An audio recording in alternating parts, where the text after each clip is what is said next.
দেখেন আমরা যে দয়াল নবীর সুন্নতে চলি এটারও একটা ফায়দা আছে। কেমন ফায়দা? মুসলিম শরীফে হাদিস, আমার প্রিয় নবী বলতেছেন সাহাবাদেরকে যে জানো মুসা আলাইহিস সালামের জামানায় এক ব্যক্তি, এক যুবক হযরত মুসা আলাইহিস সালামের মতো নকল করে চলতেন। 6666 আয়াতের ওসিলাতে যে কোরআন আমাদেরকে আল্লাহ তাবারক ওয়া তাআলা দিয়েছেন রমাদানের মাসে, রমজান মাসে একটু খুলে টুলে দেখি আর কি। এখন তো সেটাও চলে গেছে, এখন সেটাও চলে গিয়েছে। চাঁদপুর, কুমিল্লা, চট্টগ্রামের মধ্যে আছে। আমি বললাম চট্টগ্রাম বারাউলিয়া শহর, এই শহর আমার নবী শেরদের শহর। এই শহরের মধ্যে এক এক এলাকার মধ্যে এক এক ঘরের মধ্যে হয়তোবা আমার নবীর ওমররা থাকে, ঠিক কি না? কে বলেছে ওমর মদিনায়? ওমর তো এখনো আছে বাংলায়, দেখা যায় দেখা যায়। হ্যাঁ, তীর মারবে, তীর খাওয়ার জন্য প্রস্তুত থাকতে হবে। তীর মারবে এমন না যে মনে করেন গতকালকে যে পেরেশানিটা খুব কষ্ট করে গেছে, জায়গা জমিন টাকা পয়সা, কেউ দেশে নিয়ে কেউ বিদেশে পড়ে, হ্যাঁ এগুলো থাকবে। এমন না যে মনে করেন সমস্যার সমাধান হয়ে গেছে আর সমস্যা আসবে না, না। শের খোদা আলী কারামাল্লাহুল ওয়াজহুল কারীম থেকে হাদিস বর্ণনা আছে, দয়াল নবী বলেছেন, বান্দা তুমি যখন ভালোবাসো দিয়ে ভালোবাসো, আল্লাহ যখন ভালোবাসে নিয়ে ভালোবাসে। আরো জোরে আরো জোরে। তলোয়ার পরিষ্কার করেন, দুই সাইডে তলোয়ার, এটা কোনো আমি এক সাইডের তলোয়ার না। আমার মুর্শিদে করিম সে জাহান শাহ মাদানী আলাইহির রহমাত তিনি বলতেন সব সময়, তেনার শেখে তরিকত আমার দাদা হযরত আবেদ শাহ মাদানী বলতেন, ইমানের তলোয়ার দুই সাইডে ধার রাখতে হয়। এমনি তো সাধারণ তলোয়ার এক সাইডে ধার থাকে, ইমানের তলোয়ার দুই সাইডে ধার রাখতে হয়। এদিক দিয়ে মুনাফিক আসলে কেটে ফেলতে হবে, এদিক দিয়ে দুনিয়াদারি পরিবারও যদি আল্লাহর রাসূলের গাদ্দার হয় কেটে ফেলতে হবে। দুনিয়াদারি এশো আরাম সব কাটতে কাটতে কাটতে কাটতে নবীর কদম পর্যন্ত পৌঁছাইতে হবে, ঠিক কি না?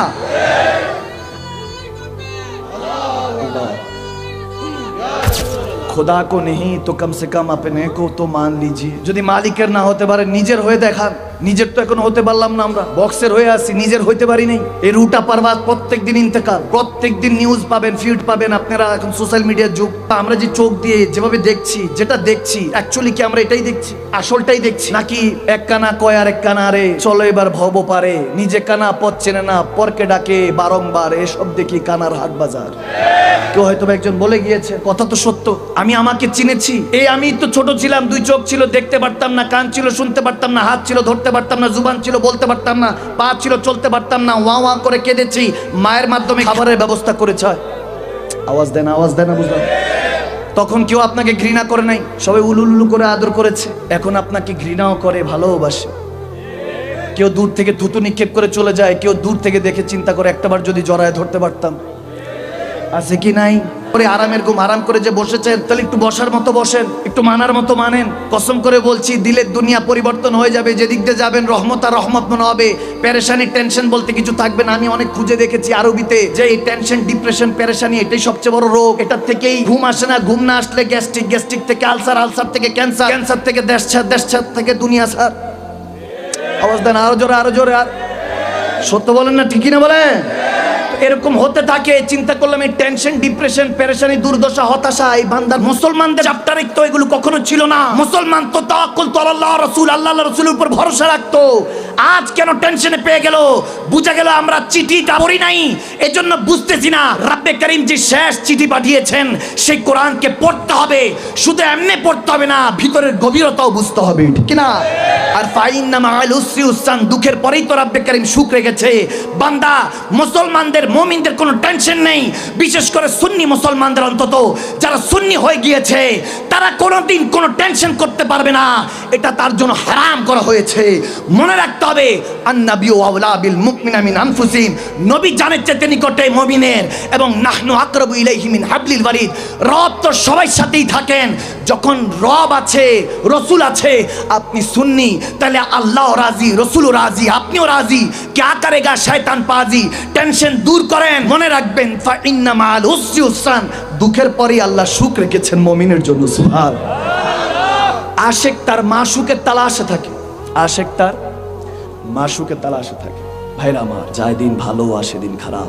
ওয়াল আসরি ইন্নাল ইনসানা লাফি খুসর। এখন যে কথাগুলি বলছি না, কোরআনের আয়াত, হাদিসে মোবারকা, শেষ চিঠি আল্লাহর পক্ষ থেকে। শেষ চিঠি হলো কোরআন, হুজুরে পাকের শেষ চিঠি হলো হাদিস। দুজনের পক্ষ থেকে শেষ চিঠি এসে গিয়েছে। কাফনে কাপড় আসার আগে চিঠিগুলি পড়ে নিতে হবে, না পড়লে বুঝবো কেমনে প্রিয় আমার জন্য কি পাঠিয়েছে।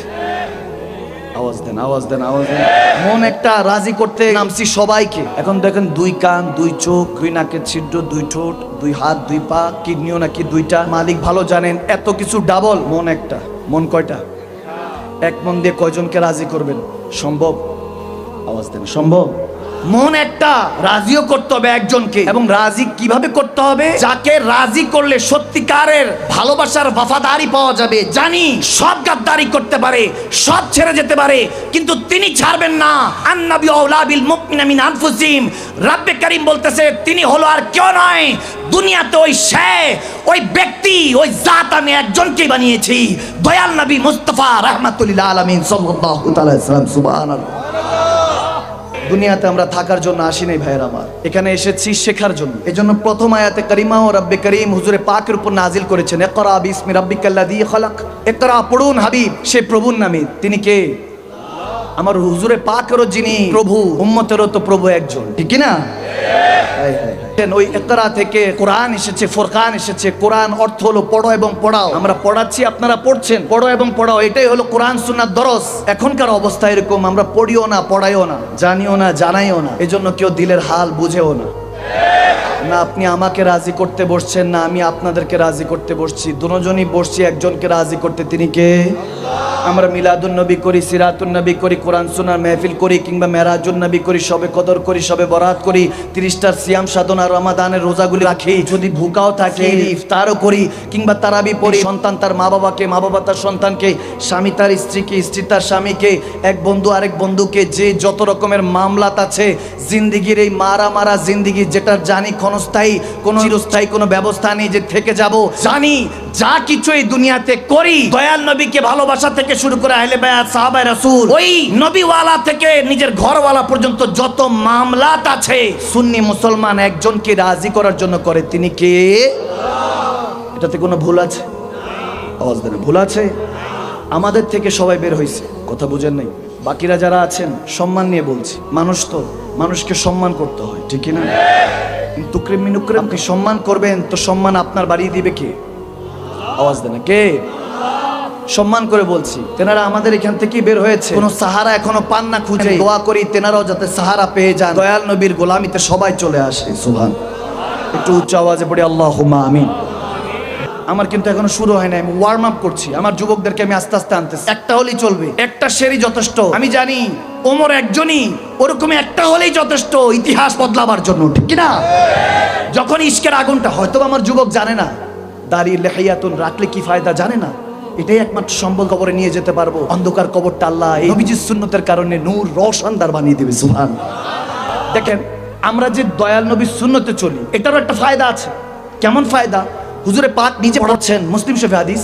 আমার প্রিয় নবী বলতেছেন সাহাবাদেরকে যে জানো, মুসা আলাইহিস সালামের জামানায় এক ব্যক্তি, এক যুবক হযরত মুসা আলাইহিস সালামের মতো নকল করে চলতেন। মুসা আলাইহিস সালামের লাঠি ছিল, একটা আংটি ছিল, আংটি পরতেন। তখন ওইরকম টুপির জামানা ছিল না, চুল ছিল হালকা বাবরি ছিল, একটু বড় ছিল, ওভাবে চলতেন। একটু সাদা চাদর পরতেন, ওই চাদর মতো এভাবে পরে মুসা আলাইহিস সালামের মতো চলতে ফিরতে লাগলেন। এখন মুসা আলাইহিস সালামের জামানায় চলতেছেন, ওনার উম্মতটা তো মেনে নিতে পারেনি যে তুমি মুসা আলাইহিস সালাম কালিমুল্লাহর মতো চলতেছো।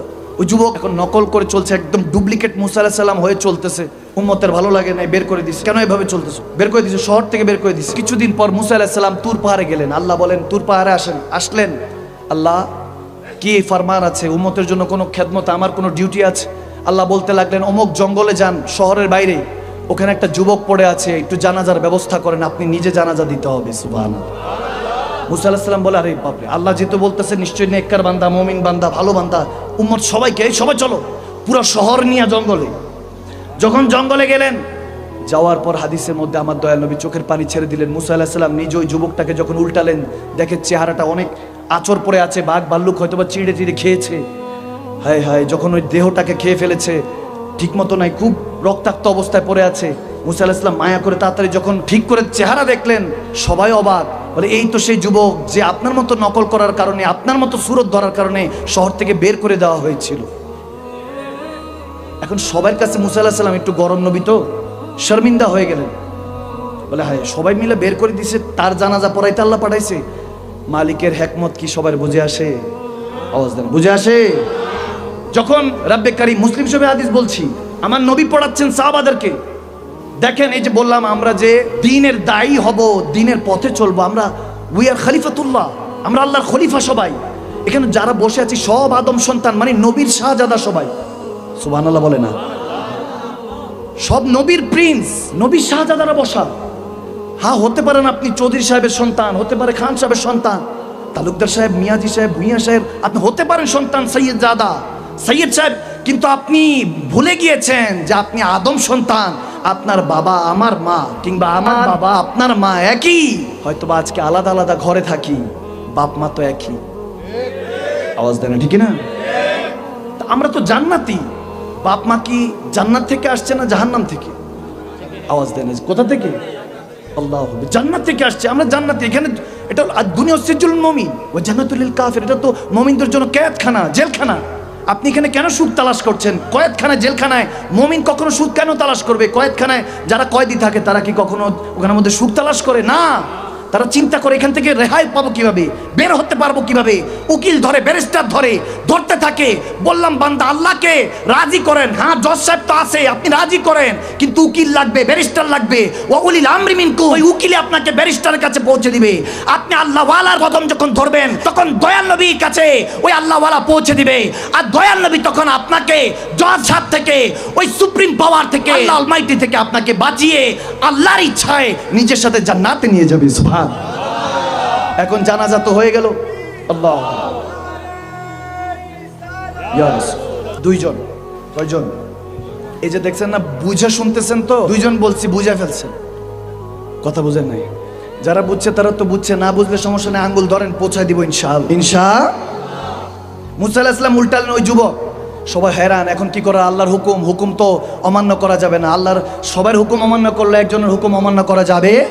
কিন্তু প্রতি কদমে তো সেটাই করি, প্রতি কদমে তো সেটাই করি। রব্বে কারীম আমাদেরকে হেফাজত করুক দয়াল নবীর উসিলায়, আমিন বলেন। যখন উল্টালেন জানাজার অবস্থা, এখন তো জানাজা দিতে হবে। জানাজা পড়া হলো, দাফন কাফন হলো, জানাজা পড়া হলো।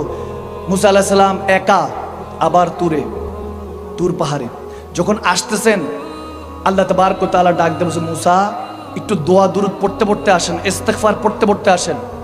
তার কিছুদিন পূর্বে মুসা আলাইহিস সালামের আম্মা জান ইন্তেকাল করেছেন হাদিসের এই জায়গায়। তো মুসা আলাইহিস সালাম বলতেছেন, আল্লাহ তুমি তো প্রত্যেকবারই ডাকো, প্রত্যেকবারই যাই, নিজের ইচ্ছায় কিংবা তোমার ইচ্ছায়, সবসময় তো তোমারই মর্জি চলে। কখনোই তো বলো না যে আস্তে ধীরে সাবধানে আসেন। পাহাড় উঠতে অনেক কষ্ট, কয়েক ঘন্টা লাগে। এখন তো তাও রাস্তা হয়ে গিয়েছে, ওরকম উঠা যায়। তখন এত সহজ ছিল না, 7-8 ঘন্টা, হয়তো বা 10 ঘন্টাও লাগতো উঠতে। মুসা কালিমুল্লাহকে আল্লাহ বলতেছেন সাবধানে আসেন, দোয়া দুরূদ পড়তে পড়তে আসেন, ইস্তিগফার পড়তে পড়তে আসেন। বলে আল্লাহ এর আগে তো কখনো এটা বলো নাই। বলে হ্যাঁ, এর আগে বলি নাই, কারণ আপনার পিছনে আপনার মা ছিল দোয়া করনেওয়ালা, এখন নাই। এই জন্য বললাম নিজের দোয়াটা নিজেই করে নেন। সুবহানাল্লাহ।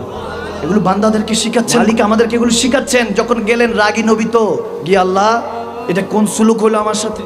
উম্মতের কাছে বেজ্জতি হয়ে গেলাম। উম্মত তো ভাবতেছে যাকে বের করছি তার জানাজা, এটা তো হাকিকত বুঝলাম না। বলে হ্যাঁ ইয়া মুসা, গরম নবীকে আল্লাহ ঠান্ডা করতেছেন। বলে মুসা রাগ করেন না, একটু মেজাজটা একটু ঠান্ডা করেন, কুল করেন। হ্যাঁ, সমস্ত প্রশ্নের উত্তর রাগের মধ্যেই থাকে। এখন যদি পিপাসা লাগে আপনি তখন পানির কদর বুঝবেন। এখন পিপাসা রাগে আছে যে পানি কই, আপনি রাগ না করলে তো পানি পাবেন না। তো সমস্ত কিছুরই একটা মেজাজ আছে, একটা হাল আছে, একটা মেজাজ, রাগ আছে, তো সব কিছুর একটা। এখন যখন সওয়াল করছে আল্লাহ কেন করলা, সওয়ালের মধ্যে একটু গুসা ছিল, একটু রাগ ছিল, একটু জজবাত ছিল। আমার আল্লাহ আস্তে করে আরাম করে নরম সুরে, মুসা হ্যাঁ আপনার নকল করতো। যখন সে জঙ্গলে পৌঁছাইছে সবাই তো বের করে দিয়েছে, সাথে সাথে সে যখন জঙ্গলে একা নিজে নিজে ভাবতে লাগলো কাদের সাথে চলতাম, কাদের জন্য করতাম। আজকে তারাই দূর দূর করে তাড়িয়ে দিল। ওই শহরে ঠিকানা নাই, যাবো কোথায়? গভীর গহীন জঙ্গলে, ভয়ঙ্কর অন্ধকার, কি করব? হঠাৎ করে দেখতে লাগলো সামনে থেকে বাঘ আসতেছে, ডান পাশে থেকে শিয়ালের পাল আসতেছে, পাশে থেকে নেকড়ে আসতেছে। চারপাশে যখন দেখতেছে হায় হায় মৌত আসতেছে, আমি আজরাইলকে পাঠিয়ে দিছি পিছন দিক থেকে। যখন মৌত চারপাশে দেখতেছে, যুবকটা হাতটা তুলে চোখটা বন্ধ করে মুখটা উপরে করে বলতে লাগলো, মালিক আল্লাহ আজকে তুমি ছাড়া আর কেউ নেই। আল্লাহু আকবার। রাজি করতে এত কষ্ট।